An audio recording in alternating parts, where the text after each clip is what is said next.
네, 봅시다. 얘 같은 경우에는 지금 마찬가지로 상기라고 나왔는데 그거보다 중요한 건 교술갈래예요.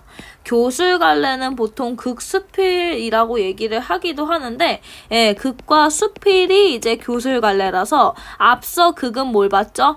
성난기계를 봤죠. 그리고 얘는 수필이에요. 수필이라는 거 잘 알아두셔야 돼요. 요 특징 잘 알아둬야 돼요. 왜요? 지금 보시면 교술갈래 특성 나오고 있잖아요. 수필의 특징의 가장 기본적인 건 사실적 글이라는 거고 교훈적 글이라는 거예요. 그래서 수필의 대표적인 게 뭐가 있냐면 일기가 있죠. 일기. 그래서 기본적으로 1인칭 시점이고 1인칭 시점의 주관적인 글이다 라는 특징도 알아두시는 게 좋아요. 그 소리 뭡니까? 일기라는 건 기본적으로 허구가 아니죠. 그래서 사실적이고 그 사실에서 당연히 교훈적 깨달음이라는 게 나올 수밖에 없다는 거. 그러니 나의 경험이니 나의 경험을 1인칭 시점으로 얘기해서 주관적이다까지 알아두시면 돼서 키워드는 사실적, 교훈적, 1인칭, 주관적까지 알아두시면 됩니다. 이해되세요? 일단은 바로 본문을 보도록 하겠습니다. 본문 바로 볼게요.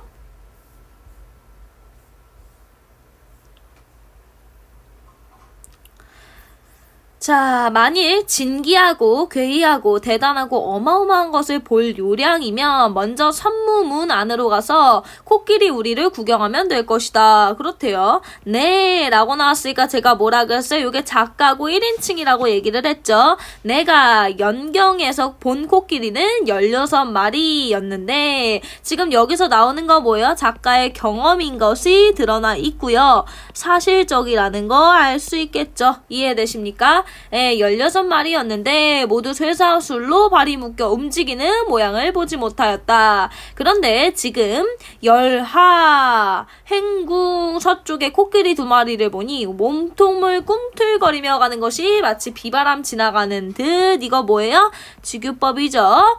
실로 굉장하였다라고 얘기했으니까 옛날에 과거에는 코끼리 몇 마리 봤어요? 어디에서? 연경에서 16마리를 봤죠. 근데 현재는 어디서? 열하에서 몇 마리를 보고 있어요? 2마리를 보고 있는데 이쪽 경험, 현재의 경험이 더 좋아요. 왜 그렇죠? 열하에서 봤던 코끼리는 움직이는 모양을 보지 못했어요. 근데 지금 행궁에서는 온몸이 꿈틀거리면서 가는 것을 보고 있고요. 그게 굉장하다고 표현하니까 여기서 보고 느낀 것에 대한 충격, 느낌을 얘기하고 있다라는 거 알 수 있겠죠. 그래서 지금 코끼리를 본 작가의 정서와 태도 보시면 충격받고 경이로움을 느끼고 있다라는 거 알 수 있고요. 예전에 라고 얘기했으니까 이 예전은 과거의 경험이겠죠. 동해 바다를 새벽에 지나가다가 파도 위에 말처럼 서 있는 물체를 본 적이 있다. 무수히 많기도 하고 모두 집체만큼 크기도 하여 물고기인지 짐승인지 통 알 수가 없었다. 해가 뜨기를 기다렸다가 자세히 보려고 했지만 해가 떠오르기 전에 모두 바닷속으로 숨어버렸다. 지금은 보세요. 지금 현재죠. 그래서 지금 뭡니까? 과거와 현재의 경험을 연결했고요. 그걸 통해서 심정을 부각했다는 게 느낌을 아주 부각했다라는 얘기죠. 10걸음 거리에서 코끼리를 보며 생각해 보건대 그때 동해에서 받아왔던 거 참으로 흡사했다라고 얘기했으니까 예전에 지금 경험은 동해에서 무슨 물체를 본 건데 물체가 뭔지 알아요 몰라요? 통 알 수 없었어요. 근데 지금은 뭘 봤어요? 코끼리를 봤는데 그 코끼리가 아무래도 내가 전에 동해 바다에서 봤던 것 같다라는 거죠. 그 몸체를 생각해보면 소의 몸뚱이에 나귀의 꼬리 이거 보면 아시겠지만 몸에 대해서 묘사하고 있죠. 무슨 법을 써서? 열거법. 그리고 뭐예요? 다른 동물에 비유하고 있죠. 소의 몸뚱이에 나귀의 꼬리, 낙타의 무릎에 호랑이의 발, 짧은 털, 회색빛깔, 어진 모습, 슬픈 소리를 가졌다. 귀는 그름을 들이운 듯하고 눈은 초승달 같으며 2개의 어금니 크기는 2아름이나 되고 키는 한 장 남짓이나 되었다. 코는 어금니보다 길어서 자벌레처럼 구부렸다 폈다 하면서 군뱅이처럼 구부러지기도 한다. 코끝은 누에의 끝부분처럼 생겼는데 거기에 족집게처럼 물체를 끼워서 둘둘 말아 입에 넣는다라고 얘기했으니까 그러니까 다시 한번 뭐라고요? 구체적인 묘사다라는 거고요. 구체적인 묘사 뭡니까? 이 부분 보시면 내가 동해바다에서 봤던 과거의 경험과 현재 코끼리를 보는 경험을 연결해서 뭡니까? 내가 그 당시에 봤던 게 코끼리가 아니던가 라고 추측하고 있고요. 그리고 지금 코끼리의 외양을 아주 자세하게 묘사하고 있다라는 것까지 넘어가겠습니다. 어떤 사람은 코를 불이라고 착각하고 다시 코끼리의 코를 찾는데 코가 이렇게 생겼을 거라고 생각하지 못했기 때문이다. 어떤 사람은 코끼리의 다리가 5개라고도 하고 어떤 사람은 코끼리의 눈이 쥐과 같기도 하지만 이는 대개 코와 어금니 사이에만 관심을 집중하기 때문에 그런 것이다. 몸뚱이를 통틀어 가장 작은 놈을 가지고 보기에 엉뚱한 오해가 생기는 것이다 라고 얘기했으니까 보세요. 작은 것을 보고 전체를 오해하게 됐어요.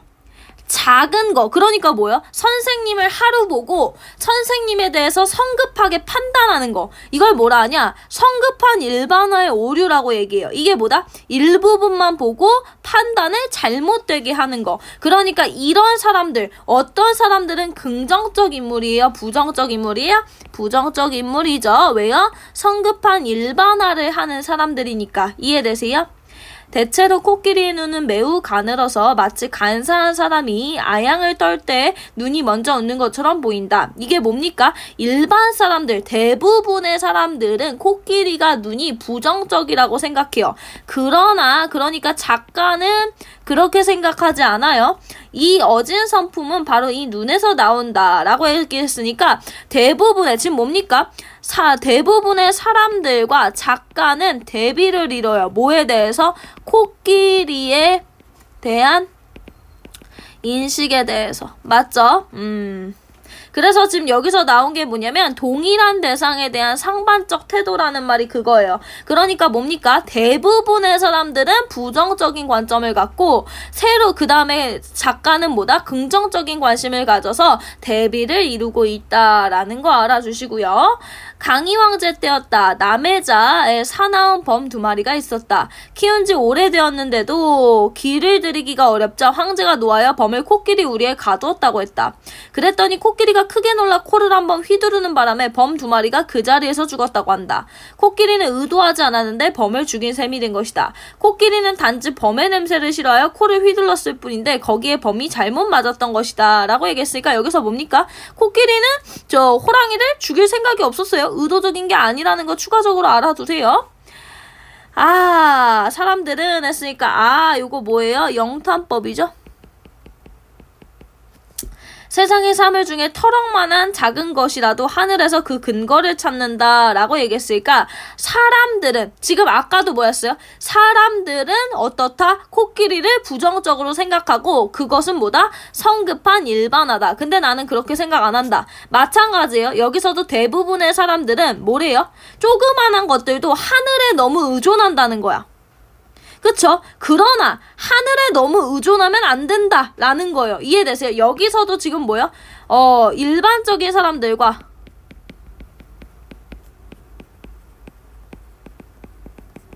그 다음에 글쓴이의 대비된 인식이죠. 괜찮으세요? 형체로 말하자면 천이요, 성정으로 말하자면 건이며 주제를 하는 것으로 말하자면 상제요, 오묘한 작용으로 말하자면 신이라 하니 그 이름도 다양하고 일컫는 것도 제각기이다. 그러니까 뭐야? 사람들이 너무 신에 의존한다라는 얘기죠. 또 이와 기를 화로와 풀무로 삼고 만물을 두루 펴내는 것이 그러니까 조물이 뭐예요? 신이 너무 중요하다고 하니 이는 하늘을 마치 솜씨 좋은 장인으로 보고서 그가 쉬지 않고 일한다고 생각하는 것이다. 그러니까 대부분의 사람들은 어떻다고? 하늘을 굉장히 중요하게 생각해요. 그쵸? 그런 까닭에 주역에서 이르기를 이라고 했으니까 뭡니까? 서적의 일부를 인용한 거죠. 그래서 주역에 이르기를 하늘이 혼돈해서 만물을 만들었다라고 하였다라고 얘기했으니까 뭡니까? 직접 인용이고요. 그 다음에 혼돈이란 그 빛이 검고 그 모양은 흑비가 내리는 듯하여 비유를 하자면 새벽이 되었지만 아직 동이 트지 않는 때 사람이나 사물이 분별되지 않는 상태와 같다 라고 얘기했으니까 주역에서도 주역은 대부분의 사람들과 의견이 같을까 아니면 작가랑 의견이 같을까? 그쵸. 대부분의 사람들이랑 의견이 같아요. 그러니까 주역이라는 책은 하늘이 모든 걸 관장하고 만든다고 생각해요. 근데 보세요. 그러나 지금 보세요. 근데 나는 알지 못하겠다. 무슨 소리야? 나는 그 말에 나는 주역에 지금 뭐예요? 동의할 수 없어요. 맞죠? 깜깜하고 흑비 자욱한 속에서 하늘이 과연 어떤 물건을 만들어냈을까? 그 소리 뭡니까? 하늘이 정말 우리의 세상의 모든 것을 만들어냈을까? 자기는 아니라고 생각한다라는 거죠. 국수집에서 보리를 갈면 작거나 크거나 가늘거나 굵거나 할 것 없이 뒤섞여 바닥에 쏟아진다. 이거 비유적 표현이라는 게 뒤쪽에 의미 한번 보세요. 무릇 맷돌의 작용이란 도는 것뿐이니 가루가 가늘거나 굵거나 무슨 의도가 있겠는가 서리법이고요. 그러니까 뭡니까? 하늘이 만든 게 아니라 그냥 우연히 다 생긴 것이다 라고 얘기하기 위해서 맷돌을 가지고 온 거고, 맷돌은 비유적 표현이다. 그러니까 맷돌을 통해서 얘기하고 싶은 건 뭐다? 하늘이 뭔가를 만들어낸 것이 아니다라는 거죠. 그런데도 사람들은 뿌리 있는 것에서 윗일을 주지 않는다고 말한다. 그러니까 뭡니까? 대부분의 사람들이 하늘을 중요하게 생각하고 하늘이 모든 것을 만들어냈다고 생각하는 태도를 작가는 비판하는 거죠. 그쵸? 왜요? 잘못된 생각이다. 감히 묻는다. 물어요. 이빨을 준 건 누구신가? 사람들이 대답한다. 하늘이 주었다. 이거 뭐예요? 지금 문답법을 사용하고 있는 겁니다. 묻고 답하고를 쓰고 있죠. 하늘은 무엇 때문에 이빨을 주었을까? 사람들은 이렇게 대답할 것이다. 쉽게 하려는 것이다. 다시 이렇게 물어보자. 사물을 씹도록 한 것은 무엇 때문인가? 그럼 사람들은 이렇게 대답하리라. 바로 그것이 이치입니다. 라고 얘기했으니까 이거 뭐예요? 사람들의 대답을 추측했죠.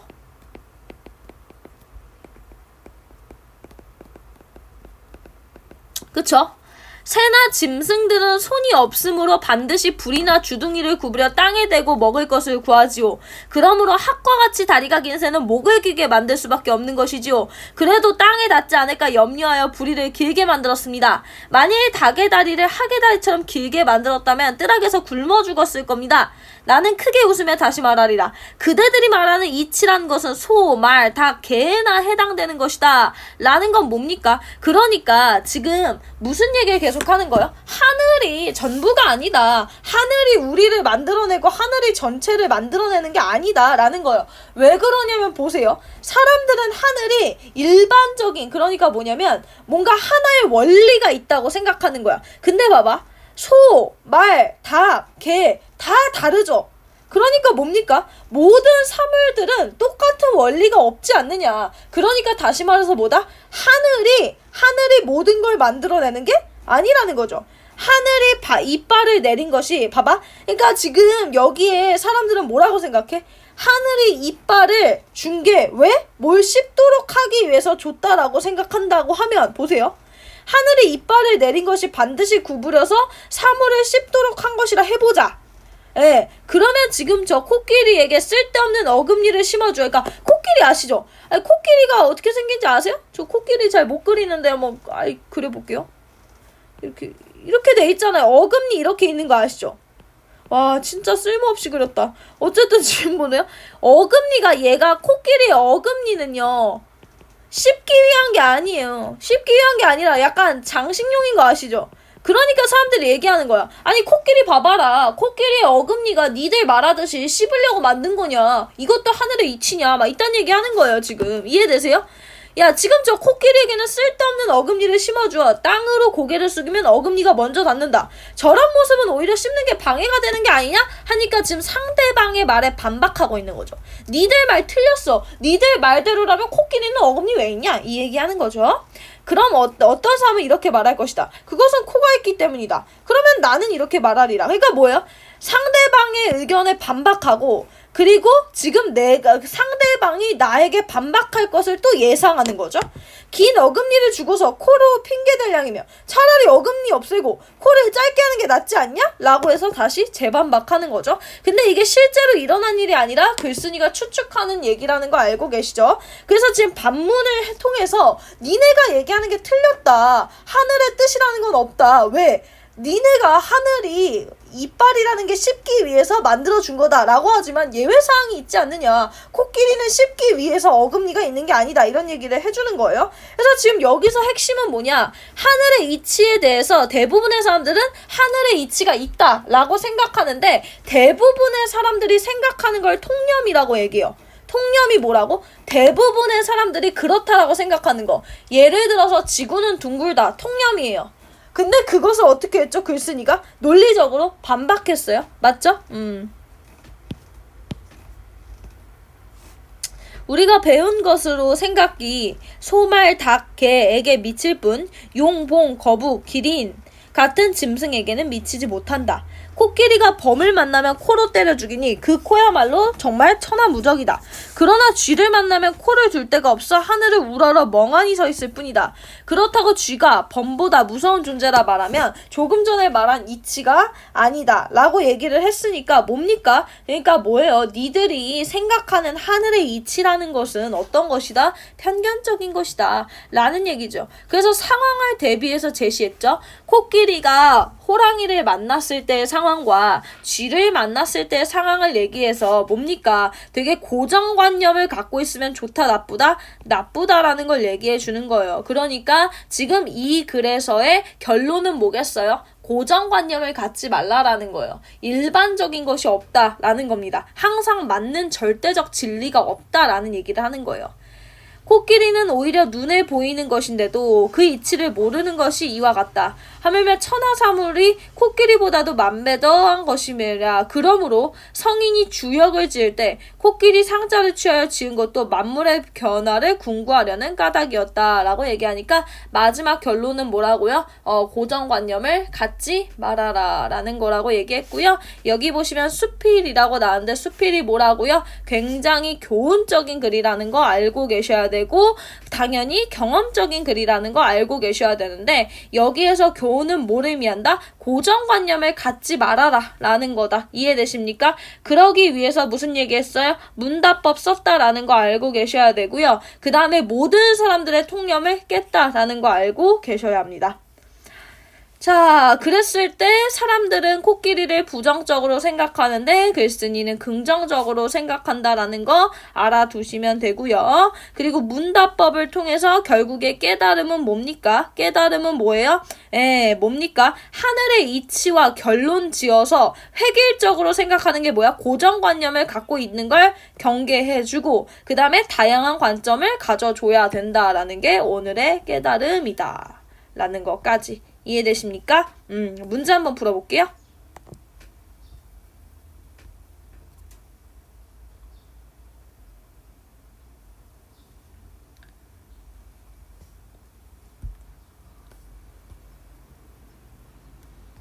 아이고.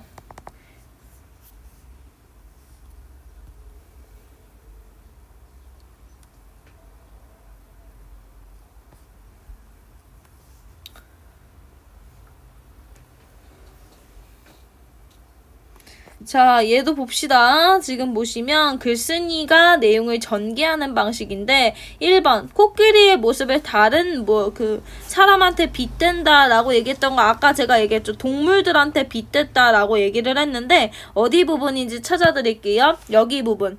지금 보시면 여기 나귀의 소의 몸뚱이와 나귀의 꼬리, 낙타의 무릎에 호랑이의 발 뭡니까? 여기에서 코끼리의 모습을 다른 대상에 빗댄 게 맞죠?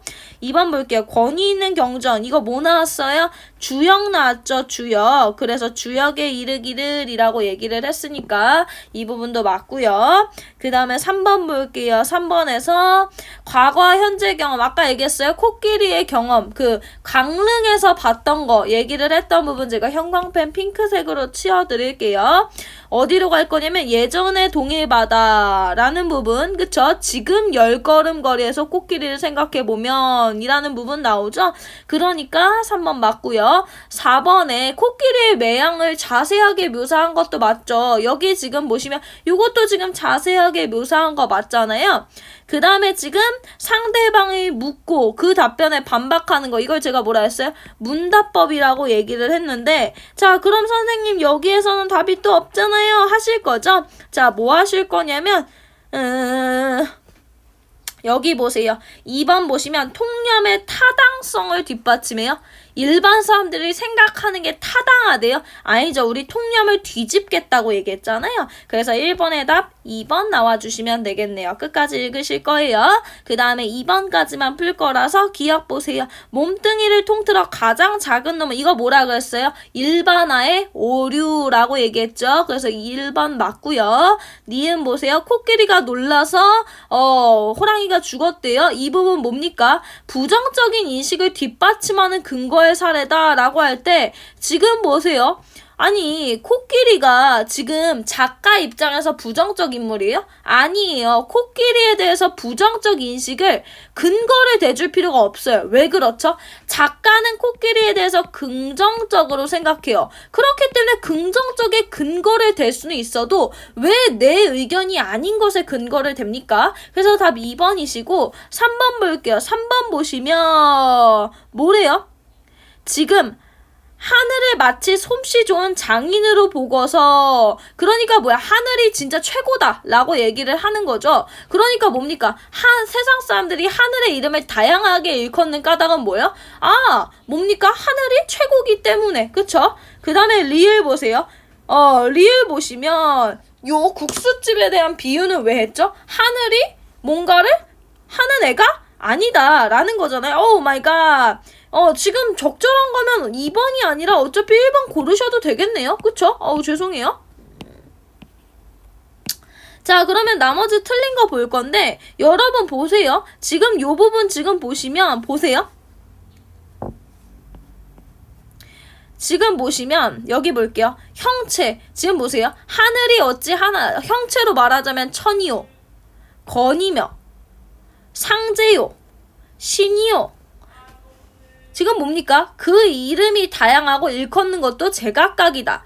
또 이와 기를 화로와 풀무로 삼고 만물로 두루 펴내는 걸 조물이요. 이름이 여러 가지래요. 근데 왜 여러 가지라고 생각을 하냐라는 것은 왜 여러 가지로 생각한대요? 하늘이 마치 솜씨 좋은 장인인 것 같아서 이름을 여러 가지로 얘기한다라는 거예요. 이해되세요? 그럼 선생님 3번은 왜 아니냐고요? 3번에 대한 해설을 한번 보여드릴 건데 설명하기가 애매해서 그래요. 지금 3번 설명 보세요.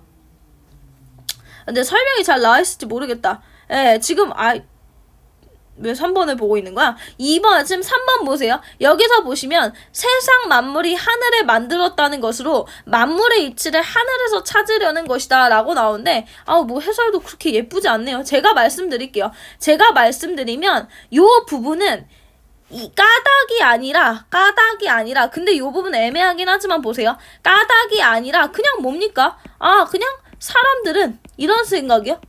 하늘이 최고다 라고 생각한다 부분을 보여주는 거다 정도로 알아주세요. 그 다음에 지금 리을 보시면 요거는 제가 뭐라고 얘기했어요? 하늘은 계획이 없다 라는 걸 얘기해 주는 거죠. 왜요? 글쓴이의 주장이 뭐예요? 하늘이 계획이 있는 새끼야 없는 새끼야? 하늘은 계획이 없어. 이해되세요? 그 다음에 지금 보세요. 글쓴이의 관점과 일반적인 통념은 완전히 대조되죠. 그렇기 때문에 유사성 있을 수 없고요. 답은 1번 체크해 주시면 되겠습니다. 자, 여기까지 해서 상기도 마무리 지었고요. 상기 같은 경우에는 기본적으로 어려운 단어들 아마 암기 단어 뜻 해두시는 게 추가적으로 필요하실 겁니다. 이해되시죠? 여기까지 할게요.